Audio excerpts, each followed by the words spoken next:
The story that's most strongly associated with them is that of King Croesus of Lydia of the 5th century BC. He was a very rich man, Croesus. He was the first man to mint his own gold coins. This is from the British Museum. And he was told in an oracle that if Croesus goes to war, he will destroy a great empire. History records for the unfortunate Croesus that the empire that was destroyed was his own Lydian empire, rather than Cyrus the Great's Persians. And this is a cautionary tale about relying on unpredictable forecasts. So what relevance has this got for transplantation? Well, we all know, and you've heard throughout the day, and I'm sure in other meetings, about the shortage of kidneys for transplantation. The average wait in the UK is around 3 years, and there is a similar shortage all around the world. Perhaps where there's most potential is in patients dying in critical care, and we know that patients who die in critical care, more than 70% of them are aged over 50 years. The use of kidneys from older donors has really markedly increased donation rates in the UK. It's one of the major reasons why our donation rates have improved over the last 15 years. And we've moved from using around 10% of donors aged over 60 to now 40%. But only 28% of offered kidneys from donors aged over 60 are actually transplanted. So there's plenty more scope for increasing donor numbers in this group. However, if the donor was aged over 60 years, you are more than twice as likely to lose your kidney within 5 years following the transplant. The incidence of primary non-function, so when the kidney doesn't work at all, is more than twice as high in this group. And if you do develop primary non-function, the consequences can be very severe. The 1-year mortality is 25%, so 1 in 4 patients who get primary non-function will not survive the year. So, the urgent question, addressing all transplant academics, is how can we sort the transplantable from the not? And there have been lots of attempts, other oracles if you were, to try and sort this question out. We've looked at biomarkers, so chemicals washed out from the kidney. We've looked at machine perfusion parameters. When you put the kidney on a perfusion machine, you get pressure readings, flow readings, and maybe this can help. My own background is in modelling risk with these transplant kidneys. And again, these gives us some clues, but we're still a long way from having a perfect answer to predicting whether kidneys are going to work or not. So something that we've been piloting in Cambridge is the use of kidney biopsies. Now, I know you saw some pictures earlier, but if you're squeamish, look away. This is a transplanted kidney having a kidney biopsy. So the kidney is sitting in a bowl of ice, and we're using a skin biopsy punch, which is effectively a 5mm spud gun type tool to take a small section of the kidney.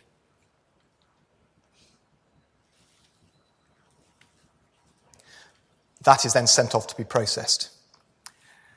And this system, this scoring system for scoring the biopsies, was developed by an Italian nephrologist called Ramuzzi, and he came up with this system to measure background injury.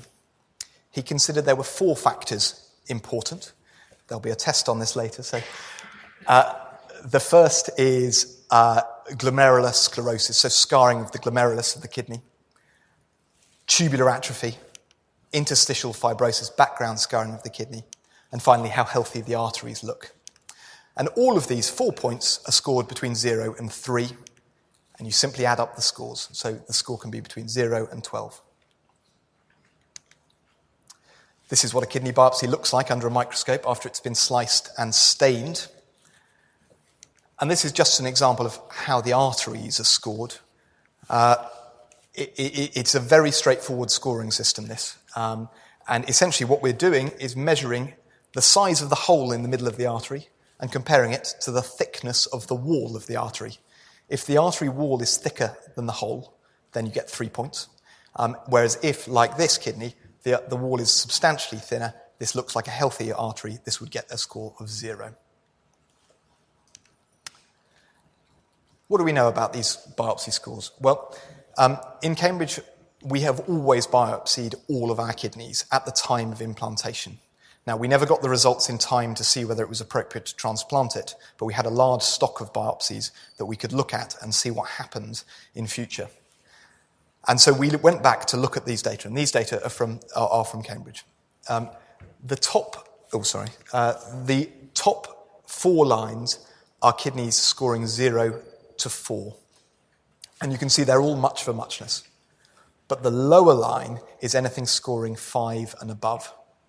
And there is a much lower rate of survival in kidneys with a higher biopsy score.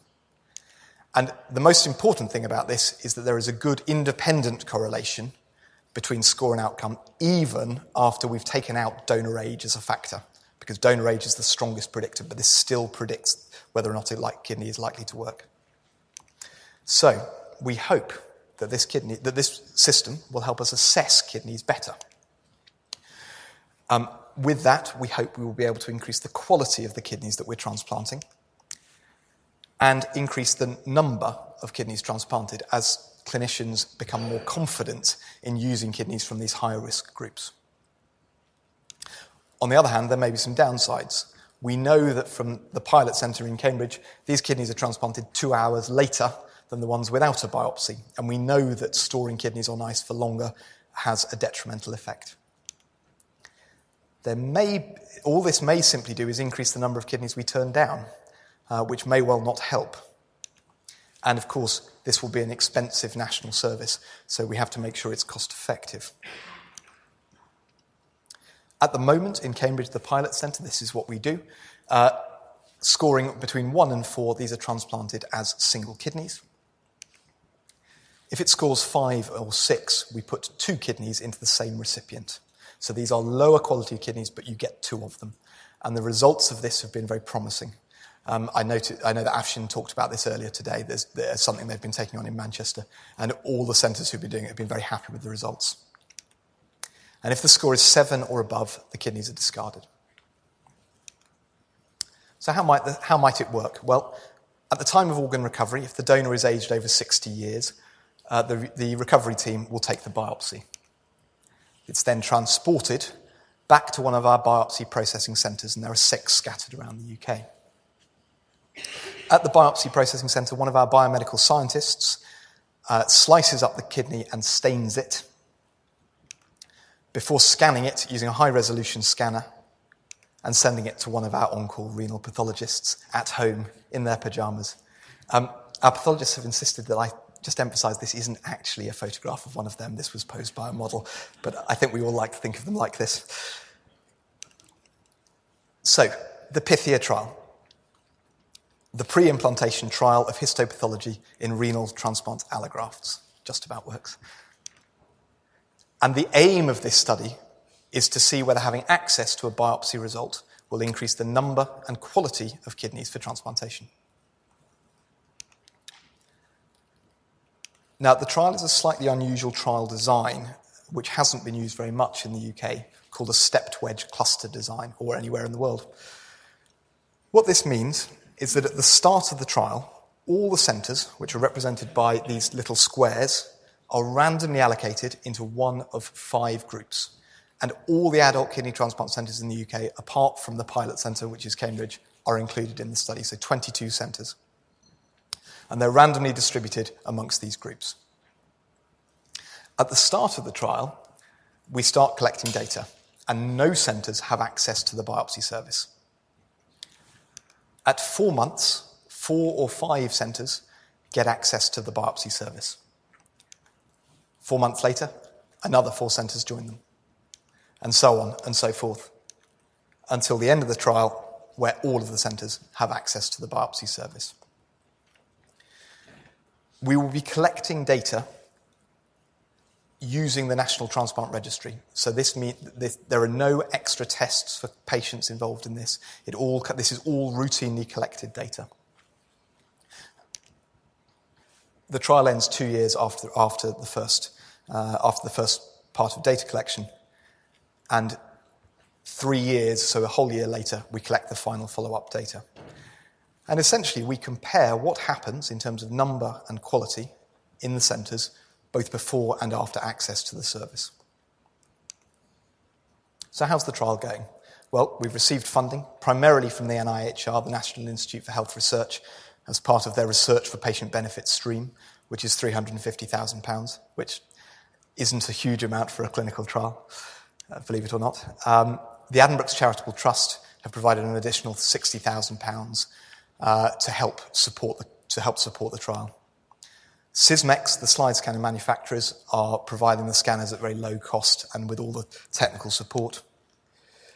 The commissioners at NHS England have provided an additional £250 per biopsy to pay for the salaries of the biomedical scientists.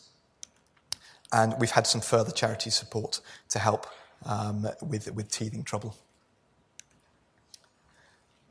All 22 transplant centres involved have sent back their approvals. The 6 histopathology centres have done so also. And we've been signed off by Ethics and Research and Development. The scanners are in place. The pathologists are poised in their pyjamas. They've been trained and are reporting similarly. And the style of biopsy, this punch biopsy, has been rolled out as the standard way of biopsying transplant kidneys across the country. And that's been in operation for the last year or so. So this is now the standard way for all sorts of biopsies. Everyone is using this same system. So where are we now? Well, that was the 1st of October. We started 3 weeks ago. We're just about to find out next week which centres will be in Group 1. So what does this mean? Well, the trial's going to run for the next 2 years. Around 2,500 kidneys will be included in the trial. 4 or 5 centres will have access to biopsy results from the 1st of February 2019. And by the 1st of June 2020, all transplant centres will have access. If you're on the waiting list, you may be offered a kidney with a biopsy result. On the night, what's likely to happen? Well, your surgeon will discuss the offered kidney just as before. There'll be no change in the consent process in terms of donor age and any additional risks associated with that particular kidney. But they may also say that a biopsy result is either available or that they're waiting for it. I must emphasise this, that the biopsies are for guidance only. You still have the final say whether or not you want to accept the kidney. There are lots of other things that affect whether or not you would like to accept a kidney or not, but this is to help you make that decision and help your surgeon make this decision as well. And just a reminder of what we're doing in the pilot centre and what we will be suggesting that centres do. If the score is 1 to 4, it goes in as a single, 5 and 6 as a double, and anything higher than that not to be used. Perhaps one of the most important things about the trial are the education days. We have lots of experience with biopsies, but most centres don't. And we need to make sure, if this trial is going to work, that centres are aware of the evidence and what our experience is. So we will be coming out as the trial team to every single transplant centre in the period just before the switchover. Sorry, I can't read my slide there. So these education days will be at 3 months' notice. I'm guessing what's on this slide here. I can't read it. We have contacted all the kidney patients associations and warned them about this. We would like clinicians and patients to be involved in these education days. And it's to provide the evidence of what we know about the biopsy so far and what decisions should be made or what we would recommend to be made. If you would like to come along, we would love to have you along at the education day. This will all be made contact through your Kidney Patients Association, so if you, hopefully they will be distributing this information once they have been warned about the biopsy service and about the education day. But we really value patient involvement in this because ultimately you're the people who will be receiving these kidneys. So, the Pithia trial, the pre-implantation trial of histopathology in renal transplant allografts. We hope the trial will demonstrate the value or otherwise, of pre-implantation histopathology in increasing the number and quality of transplants. We think that even a modest increase in acceptance rates of 10% equates to an additional 150 transplants over the course of the trial. The biopsies are for guidance only. You will still have the final say whether you want to accept the kidney or not. Please come along to the education days. The trial has started. This trial is an enormous collaboration across the whole country with a huge number of people who've been involved. The people I particularly want to thank, firstly, our patient groups who have been instrumental in guiding this trial. The other people are the histopathologists, all of whom are giving up their time voluntarily to take part in this trial because they believe it's important. So none of our pathologists are being paid additional work for this on-call work. If you'd like any more information, it's available on our website, and please follow us on Twitter. All of the updates will be available on there, as well as links to the website. Thank you very much.